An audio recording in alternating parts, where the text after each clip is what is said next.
हमारे देश में एक कहावत है कि इंसान को गाली उतनी नहीं चुभती जितना उसका काला अतीत उसको चुभता है। कांग्रेस के पुराने साथी ज्योतिरादित्य सिंधिया ने जैसे ही कांग्रेस को उसका चेहरा दिखाया, पूरा कांग्रेस बुरा मान गया। कांग्रेस के नेताओं को शायद ये बात चुभ गई कि एक तो हमारे स्वामी परेशान है और आप उन पर राजनीतिक हमले कर रहे हैं।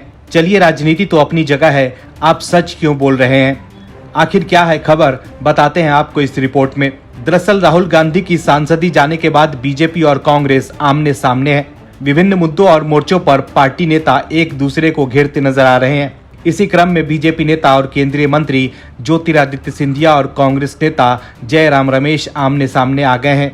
केंद्रीय मंत्री सिंधिया ने जयराम रमेश पर उन्हें गद्दार कहने पर पलटवार किया है। उन्होंने जवाहरलाल नेहरू की किताब ग्लिम्पसेस ऑफ वर्ल्ड हिस्ट्री का एक अंश ट्वीट कर कहा कि कविताएं कम और इतिहास ज्यादा पढ़ें। किताब का अंश जो उन्होंने ट्वीट किया है उसमें लिखा है कि इस प्रकार मराठों ने दिल्ली साम्राज्य को जीता।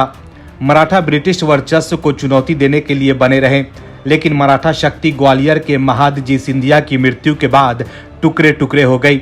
वहीं एक अन्य ट्वीट में सिंधिया ने किताब के एक अन्य अंश को शेयर किया है जिसमें लिखा है, मराठों ने 1782 में दक्षिण में अंग्रेजों को हराया। उत्तर में ग्वालियर के सिंधिया का प्रभाव था और दिल्ली के गरीब असहाय सम्राट को नियंत्रण किया। इसके अलावा एक दूसरे ट्वीट में सिंधिया ने जयराम रमेश को करारा जवाब देते हुए लिखा, कभी 1857 के वीर शहीद तात्या तोपे के वंशज पराग तोपे की खुद की लिखी किताब ऑपरेशनल रेड लोटस पढ़िए। ज्ञात हो जाएगा कि किस प्रकार हम मराठे, सिंधिया, पेशवा और झांसी के नेवालकर अंग्रेजों के विरुद्ध एक साथ थे। मराठा आज भी एक है। कृपया ये विभाजनकारी राजनीति बंद करें। दरअसल ज्योतिरादित्य सिंधिया ने बुधवार को राहुल गांधी और कांग्रेस पर तीखा हमला किया था। उन्होंने आरोप लगाया था कि पार्टी के पास देश के खिलाफ काम करने वाले गद्दार के अलावा कोई विचारधारा नहीं बची है। बीजेपी नेता ने मानहानि मामले में दोषी ठहराए जाने के बाद राहुल गांधी को स्पेशल ट्रीटमेंट देने के लिए कांग्रेस पर हमला किया और पार्टी पर न्यायपालिका पर दबाव डालने और प्रासंगिक बने रहने के लिए हर संभव प्रयास करने का आरोप लगाया। इस पर पलटवार करते हुए कांग्रेस नेता जयराम रमेश ने सिंधिया पर निशाना साधा। जयराम रमेश ने ट्वीट कर कहा कि वे झांसी की रानी पर सुभद्रा कुमारी चौहान की अमर कविता भूल गए हैं।